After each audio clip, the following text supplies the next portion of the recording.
William Morris, an iconic name in British design and the arts. He was a man of many talents, a poet, a craftsman, and a revolutionary thinker. But it was here, at the Red House in Bexley Heath, that his vision truly came to life. Built in 1859, it became the birthplace of Morris & Co., and with it, the arts and crafts movement that would transform British design. But this story isn't just about history. In an age of mass production and digital shortcuts, Morris's ideas feel more relevant than ever. He championed authenticity, craftsmanship, and collaboration. So how did one man and one house leave a legacy that still speaks to us more than 160 years later? In 1859, newly married William Morris commissioned his friend and fellow designer, the architect Philip Webb, to create a home in what was then rural Kent. Construction was completed in 1860, and the result was unlike anything else of its time. Where fashionable houses of the era were rendered in neoclassical stucco, the Red House stood defiantly in red brick. With its steeply pitched roof, medieval-inspired windows, and asymmetrical layout, it rejected Victorian convention. Morris and Webb made a statement. Today we are at the only house ever built by pioneer William Morris. This behind me is the Red House in Bexley Heath on the edge of London, and it's the only arts and crafts house ever built by William Morris himself. Now, we know William Morris as the iconic designer who created fabrics, wallpaper, and furniture, and this is exactly where Morris & Co. was founded. The Red House was not only a home but a workshop. Inside, Morris and his friends, including the pre-Raphaelites Edward Burne-Jones, Dante Gabriele Rossetti, and Elizabeth Siddal, painted murals, stained glass, embroidered fabric, and built furniture. This spirit of collaboration was radical. Art wasn't just for galleries or churches, but it could be part of everyday life. That hands-on, collective creativity laid the foundations for something bigger. The company, Morris, Marshalls, Faulkner & Co., or Morris & Co., founded in 1861. The firm produced wallpapers, furniture, textiles, and stained glass that celebrated hand craftsmanship. Their designs drew on medieval patterns and nature, but always with a fresh aesthetic.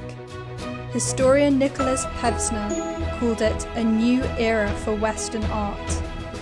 And in 1862, Building News described Morris's furniture as fit for a family which might suddenly be awakened after a sleep of 4 centuries.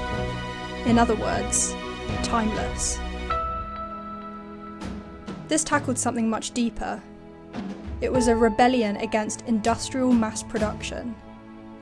Objects should be both useful and beautiful, and the individuality mattered. So I'm a distant relative of William Morris. Growing up, I had read Desmond Morris, who famously wrote all sorts of books about humans and dogs. Now, his books on humans were trying to show how we're distant relatives ourselves of apes. And with dogs, he again looked at their sign language. William Morris, on the other hand, he was looking at something totally different. He studied theology, he was a romantic, and he was an artist. And he wanted to create a socialist paradise for artists and for the public as a whole through the arts. Despite its significance, Morris lived in the Red House for only about 5 years. By 1865, the costs were too high and the location too remote. He sold the house at a loss and moved his family to London, where he lived above his shop. But by then, the seeds had been sown. the Red House had given rise to a company, a movement, and a philosophy of design that would outlast him. So who was William Morris, beyond the house? Born in 1834, Morris was captivated by the Middle Ages from childhood.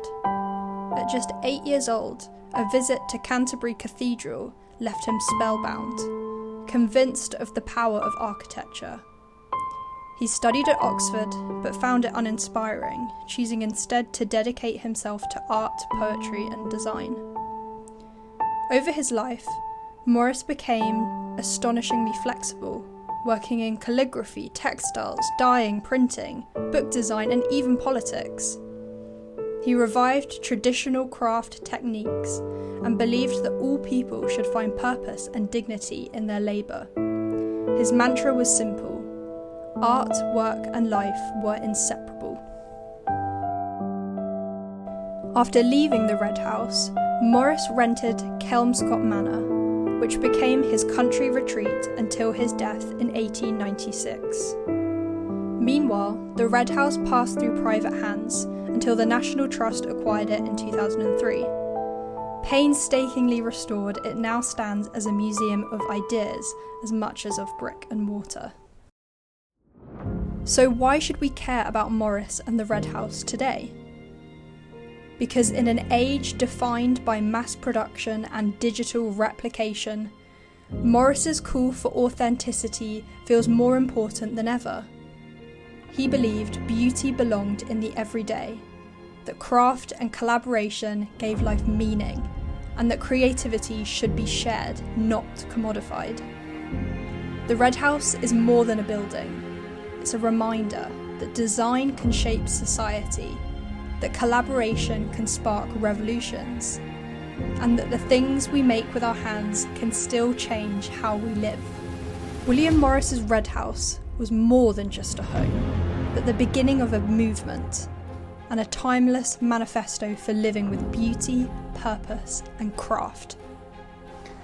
I hope you've enjoyed learning as much about the Morrises as we have, and if you want to learn more, like and subscribe to our channel.